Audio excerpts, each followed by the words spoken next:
Good morning, Paul. It's Friday, the 3rd of February. Here's a heads up brief for today. For the Southeast Asia production, we covered 17 issues. For North Asia, we covered 8 issues. And for the Australasia and Pacific Islands, we covered 7 issues. In South Asia, we covered 15 issues, plus the major issues in the Europe, Middle East, and Africa regions. Yeah, but I know you got a lot of client tasks on at the moment, so let's rattle on.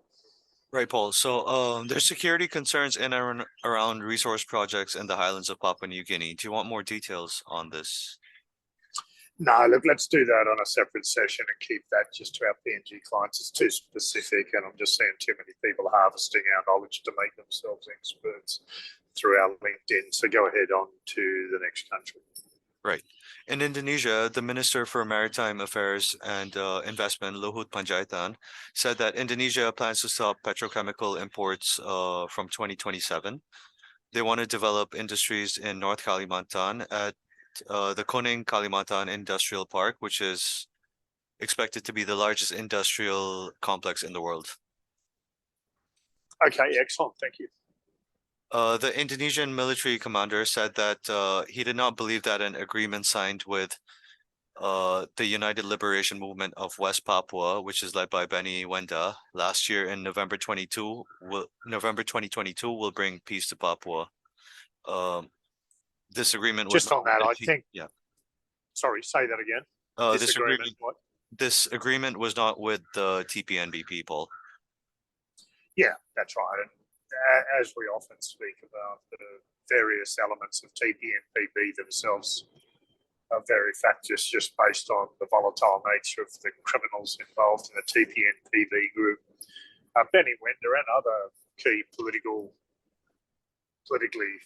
motivated to get some kind of agreement really have a great difficulty in trying to deal with senators in America, elements of the UN, and yet they themselves come from 250 different language groups. And also the key signatory to get any peace would have to be Indonesia. And whilst there's a lot of wisdom in the hierarchy of the Indonesian military, there's very little, given the discrimination from Jakarta towards Papua and the paranoias, and also elements in the military and the police that are more focused on commerce and their business interests, don't have a vested interest in reaching a peace agreement. And all those factions within both sides, on the Papuan side and on the various Indonesian side, makes any lasting peace in the eyes of the TPNPB an outrageous joke of no relevance. Just want to emphasise the TNPB are fundamentally a criminal gang. They're not a serious political movement. They don't have political aspirations for freedom. They're just wanting to commit crimes. Thanks. Right. In Malaysia, Anwar Ibrahim is being accused of nepotism after his daughter was appointed as an advisor for economics and finance. The Ministry of Finance is led by Anwar himself still. Yeah, look, even if she's the most brilliantly talented human on earth, it's kind of either nepotism or it's politically naivety and stupidity. So it's you would have thought Anwar, given what he's been through, wouldn't open up the door for such a vulnerability. Thank you. Right. In the Philippines, there was quite an interesting protest yesterday, Paul, in Metro Manila. Civil Society Alliance protested in front of the Armed Forces of the Philippines, their headquarters. It was against the Defense Cooperation Agreement with the U.S. They have concerns that this could possibly lead to, U.S. military interventions or possibly getting dragged into conflict.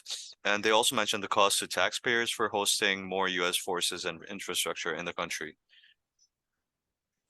Yeah, well, look, it's an interesting one. I mean, it's a double-edged sword, isn't it? It's lovely to have them as a deterrent, but it does also drag you into any particular conflict. But if there is a major breakout between China and Taiwan, then I think the Philippines would suddenly fall in love with the fact that they had American presence there in Luzon. So thank you for that. Right. In New Zealand, the state of emergency has been extended for another week in Auckland as the rains continue. The situation is somewhat calming, but there has already been a lot of damage and destruction. Yeah, it's just an incredible weather event.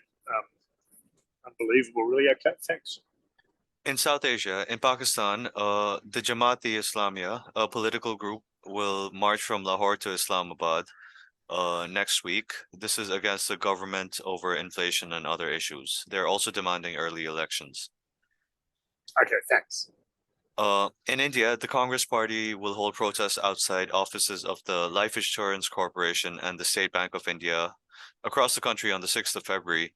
Now, this is over their exposure to the Adani Group, which has seen losses of over 100 billion in the last few days, after allegations of financial irregularities emerged.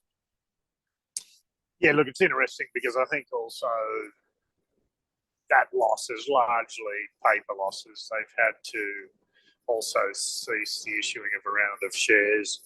I saw some interesting analysis from Goldman Sachs that explained that, unlike most of the other analysts, Goldman Sachs pointed out the fact that they're well cashed up and they're going to be able to ride this out. I think there is also a political dimension to manipulate the markets on this Adani issue. So interesting, though, that this spin-off has caused protests there across the country. So thank you.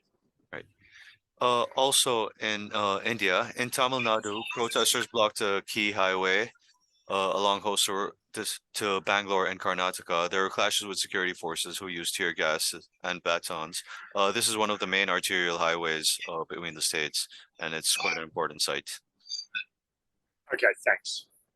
Lastly, in the Europe, Middle East, and Africa regions, in the UK, a high court is hearing a case by Nigerian communities affected by Shell's oil spills. If the communities win, it will open up other companies to lawsuits.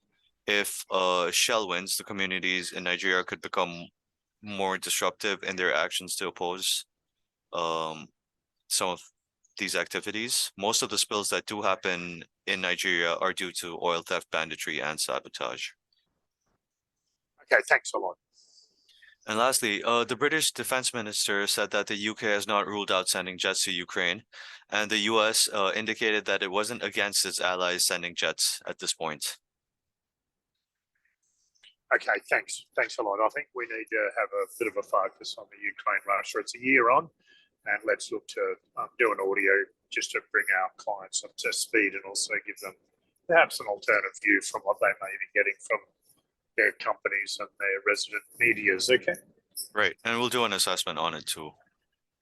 Yeah, great. Thanks, Uday. Great brief. Cheers. Thanks.